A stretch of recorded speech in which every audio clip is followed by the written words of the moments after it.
of the aviation world. Avro Vulcan XH558.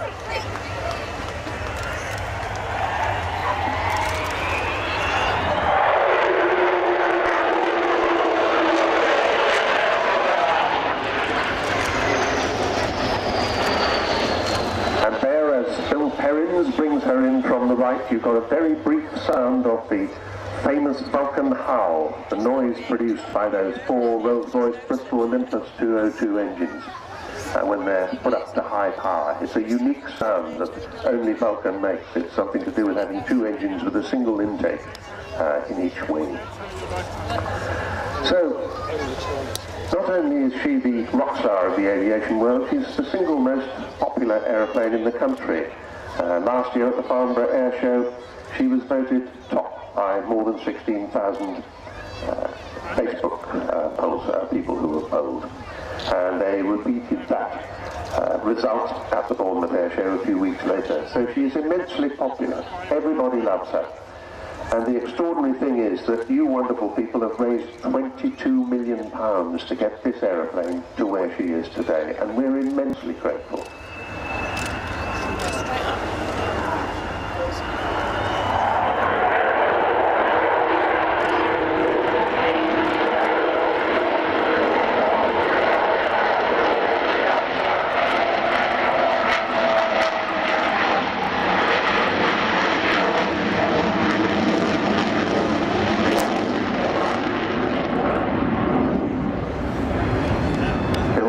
Then flying her today, sitting alongside him, Kev Rumans, and the third member of the crew, the air electronics officer, sitting behind the two pilots, facing backwards, Jonathan Lazari. It's the Lancaster and the Vulcan, but yet they look as if they might have come from different centuries. Here she is then, with the landing gear down.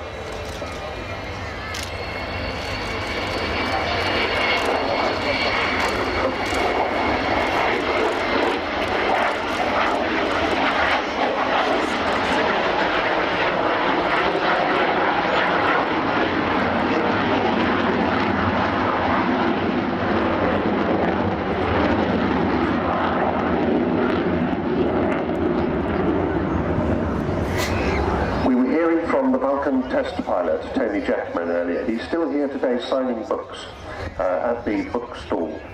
Last year it was 25 years since the fall of the Berlin Wall and the collapse of European communism, which eventually ended that Cold War. So this was an aeroplane that protected us from a nuclear holocaust.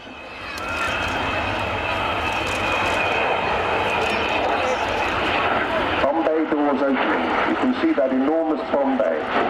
Of course, the Bombay is the heart of the bomber. And if you are off to the left-hand end and you can see into that, the size of that Bombay, reflect that that was the Bombay that carried 21 1,000-pound bombs all the way from Ascension Island to the Falkland Islands in 1982, right at the end of Vulcan's operational career. So it was a record-breaking bombing run, the longest there had ever been at the time, more than 7,000 miles. Bombay no longer carrying bombs, of course, but carrying the names of people who have contributed to this amazing renaissance of an aircraft that nobody ever thought would fly again after the early 90s. After the end of this year, she will no longer be legal to fly.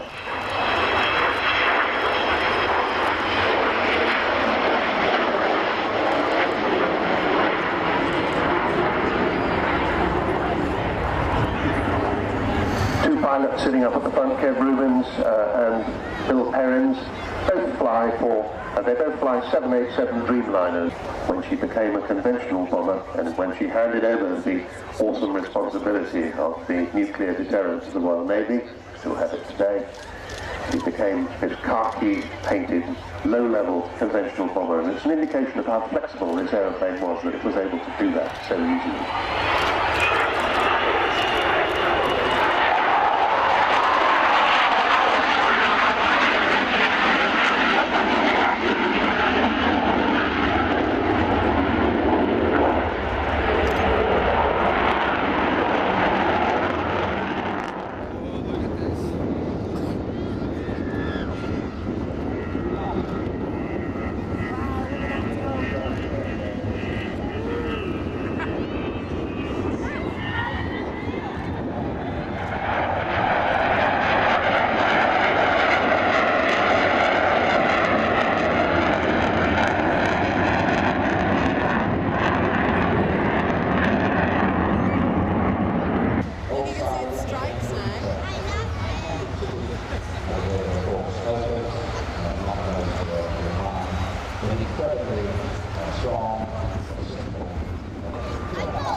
nuclear bomb they carried, which was romantically called the Blue Danube, carried something that's going to wipe out 100,000 people plus on that. They have the luxury of ejector seats and things, so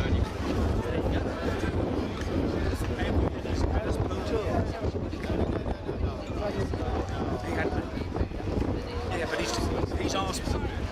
He's an invention bomb carrying 21.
She is approaching with her Praetorian Guards, Avro Vulcan XH558 and the Red Arrows.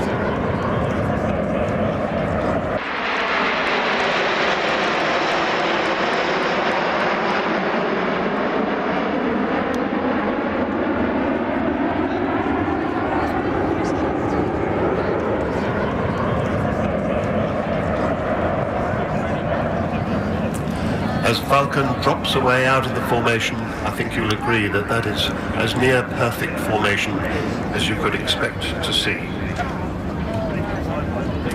So our thanks to the Red Arrows for that wonderful display of togetherness.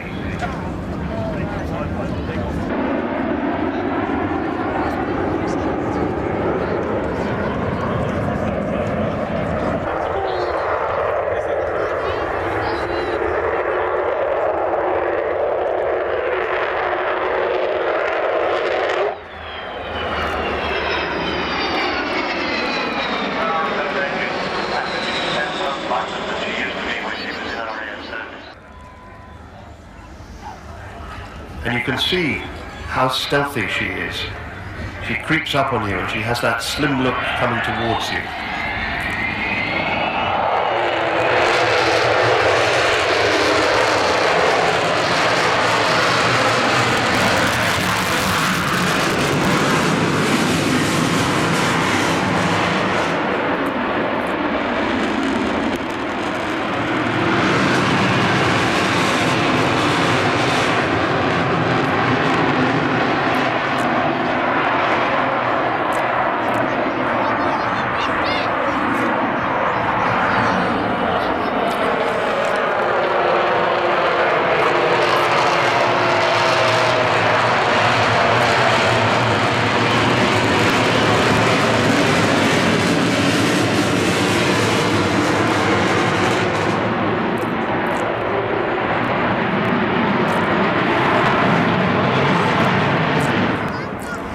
But I guess that would have got your attention. That is, as I was saying, the sound of those 4 Bristol Olympus 202 engines.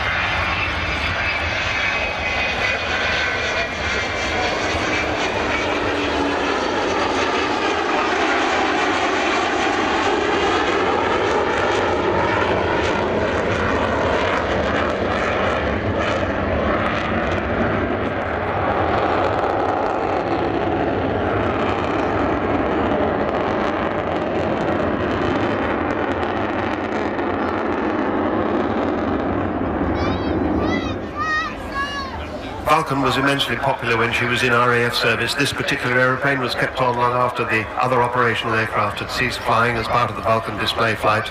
The Air Force finally got rid of her in 1993, her last display season 1992. And she was bought by David Walton, and he and Dr. Robert Fleming are the men who really caused this aeroplane to be back with us today. Bombay doors coming open as she goes by now. That is the size of the Bombay. That is the heart of the bomber. That's the Bombay that carried those 21 1,000-pound bombs, as I said, not far short of 10 tons. As she comes back in front of us this time, you'll see the Bombay doors closing. That Bombay these days full of the names of people who have contributed to this aircraft continuing to fly.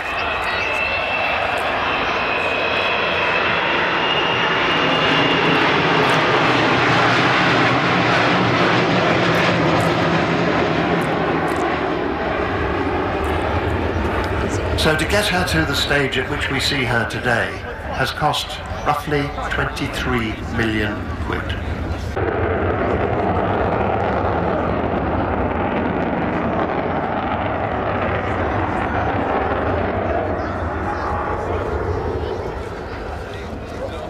Not only has it been an amazing engineering project to get this aeroplane back in the air, it's also been an amazing fundraising project. She still costs £2 million a year to run. That's £38,500 a week, give or take. So altogether, the Vulcan to the Sky Trust has done some absolutely amazing things. I was talking about the engineering. Somebody who isn't on board is Taff Stone, the crew chief and the chief engineer. He always says 558 is my baby. I always refer to the aeroplane as she. People tell me I shouldn't, but Taff says she's high maintenance.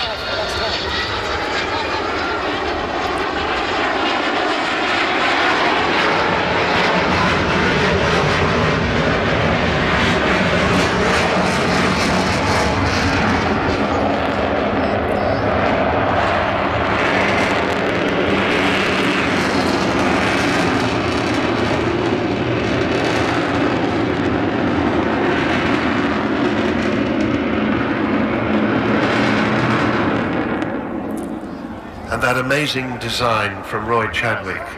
It's a bomber, but it flies like a fighter. This is her final pass. Time to wave goodbye.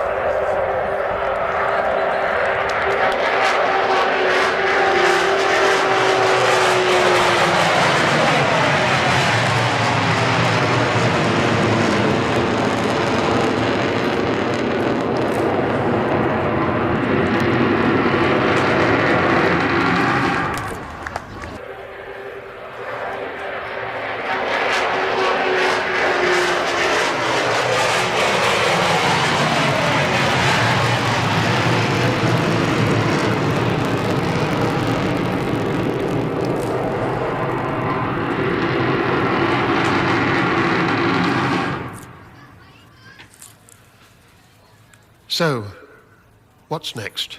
Well, the Vulcan team and the Aviation Skills Partnership are going to create a new life for her as the dynamic centrepiece of the Etna project at Robin Hood Airport, Doncaster, Sheffield.